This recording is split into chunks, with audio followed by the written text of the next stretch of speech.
Baik, izin sebelumnya Ibu dan teman-teman. Baik, Assalamualaikum warahmatullahi wabarakatuh, Ibu dan teman-teman semuanya. Baik, di sini kami dari kelompok satu akan mempresentasikan hasil praktikum yang telah kami kerjakan. Yang dimana pada praktikum kali ini kami mengambil judul yaitu sintesis metil salisilat dengan menggunakan microwave. Yang dimana pada kelompok satu ini ada yang beranggotakan 4 orang. Yang pertama ada Agnes Novita, yang kedua ada saya sendiri, Anwar Saputra, lalu ada Ridi Antika dan Yulia Savitri Wijaya. Next.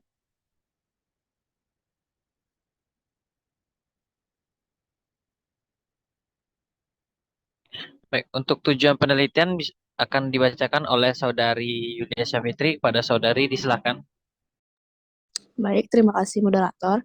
Izin Ibu dan teman-teman semuanya, di mana tujuan kami melakukan praktikum ini ialah untuk menghasilkan senyawa ester metil salisilat dari asam salisilat dan metanol. Next.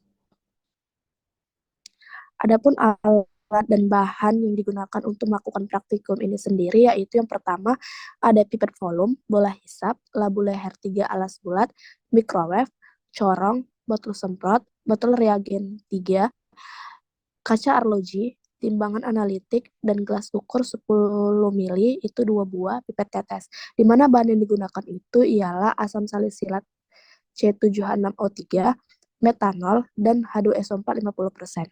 Di mana di perhitungannya bisa kita lihat bahwa untuk pengenceran H2SO4 itu volume yang kita gunakan itu ada 5,2 mili dan C76O3 itu 6,9 gram, CH3OH itu 24,3 gram.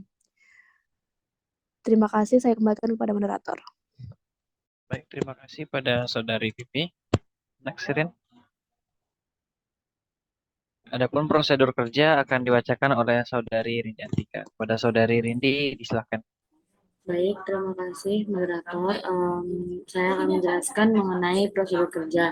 Untuk yang pertama pada sintesis ester yaitu uh, yang pertama ialah pada labu leher 3 kita timbang, kita masukkan sebanyak 6,9 gram asam salisilat, kemudian kita tambahkan metanol sebanyak 30 mili, kemudian ditambahkan H2SO4 1 drop, kemudian kita sintesis selama 5 menit. Setelah selesai di microwave, dikeluarkan dengan menggunakan pipet volume, kemudian dibiarkan dingin selama 30 menit. Untuk selanjutnya, pada gelas kimia, itu kita pekatkan terlebih dahulu esternya pada hot plate. Kemudian untuk prosedur kerja yang kedua ialah kromatografi lapis tipis, di mana pada gelas kimia nanti yang pertama masukkan N-heksan sebanyak 14 mili, kemudian kita tambahkan etil asetat sebanyak 6 mili, kemudian kita homogenkan. Selanjutnya kita netralkan dengan menggunakan kertas saring.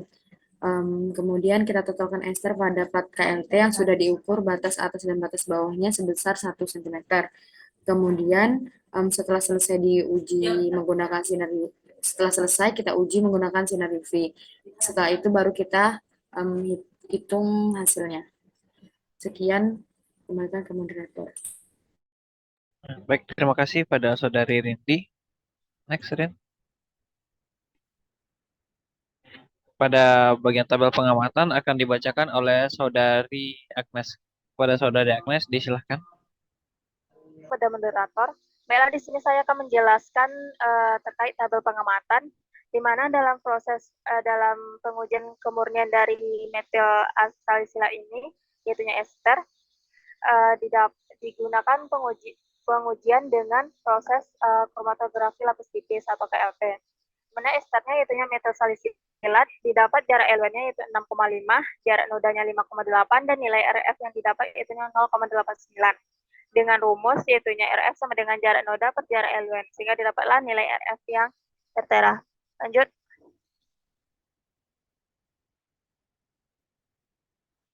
Selanjutnya itunya pembahasan, yaitunya sintesis kimia dimulai dengan pemilihan senyawa kimia yang disebut dengan reagen atau reaktan. Dan suatu sintesis kimia terdapat kemungkinan adanya reaksi samping yang menghasilkan produk yang tidak diinginkan. Dalam proses sintesis ester ini, senyawa metil salisilat dapat dibuat dengan reaksi esterifikasi, yakni reaksi antara asam karboksila dan alkohol yang menghasilkan senyawa ester. Itunya dengan bahan dasar itunya asam salisilat dan metanol. Dan juga direaksikan dengan katalis asam sulfat itunya 50%. Seperti pada gambar, itunya reaksi antara asam salisilat dengan metanol dibantu dengan H2SO4 terjadi reaksi reversibel membentuk metil salisilat dan hasil samping itunya air H2O. Metil salisilat ini merupakan senyawa ester yang pada suhu ruangan berfase cair, tidak berwarna, serta mempunyai aroma yang khas, di mana aroma yang terbentuk pada metil salisilat ini yaitu aroma minyak seperti minyak gosok, minyak gandu burah, larut sempurna dalam alkohol, namun sukar larut dalam air. Lanjut, dalam proses reaksinya akan berlangsung lambat tanpa adanya katalis, sehingga dalam proses pembentukan esterifikasi ini dibutuhkan katalis, yang mana katalis yang digunakan itu yang asam kuat. Dengan esterifikasi menggunakan katalis asam kuat ini disebut dengan reaksi Vices esterification. Karena reaksi esterifikasi ini bersifat reversibel untuk memperoleh rendaman tinggi metil salisilat ini, untuk mencapai keseimbangannya harus digeser ke arah metil salisilat, sehingga untuk mencapai hal tersebut digunakanlah reaksi metanol yang berlebih. Yaitunya pada proses pembentukan ester metil salisilat ini digunakan perbandingan antara asam salisilat dengan metanolnya itunya 1:15. Lanjut. Baik, di sini proses pemurnian dari metil salisilat, itunya proses pengujian KLT. KLT ini merupakan proses pemurnian dari hasil reaksi esterifikasi dengan metanol. Ini metanol, itunya dilakukan dengan pemisahan dengan metode kromatografi lapis tipis dengan menggunakan pelarut N-heksanol asetat.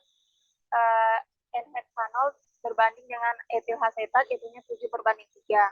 Dengan volume yang digunakannya itunya 14 mili N-heksan dan 6 mili etil asetat. Sehingga dapat diketahui RF dari produknya dari sampel itunya 0,89. Baik, sekian dari saya kembalikan kepada moderator. Baik, terima kasih pada Saudari Agnes. Baik. Untuk bagian kesimpulan akan saya bacakan sendiri. Berdasarkan penelitian yang telah kami lakukan, dapat disimpulkan bahwa dalam proses esterifikasi asam salisilat dan metanol, yang mana akan menghasilkan ester metil salisilat yang mempunyai bau wangian seperti minyak ganda pura dan bentuk larutannya berwarna bening sedikit kuning. Yang dimana dengan kemurnian sebesar 0,89 yang diukur dengan menggunakan kromatografi lapis tipis. Baik, sekian yang bisa kami sampaikan. Kurang lebih mohon maaf, kami tutup. Wabillahi taufiq wa hidayah. Wassalamualaikum warahmatullahi wabarakatuh, Ibu dan teman-teman semuanya. Waalaikumsalam warahmatullahi wabarakatuh. Waalaikumsalam warahmatullahi wabarakatuh.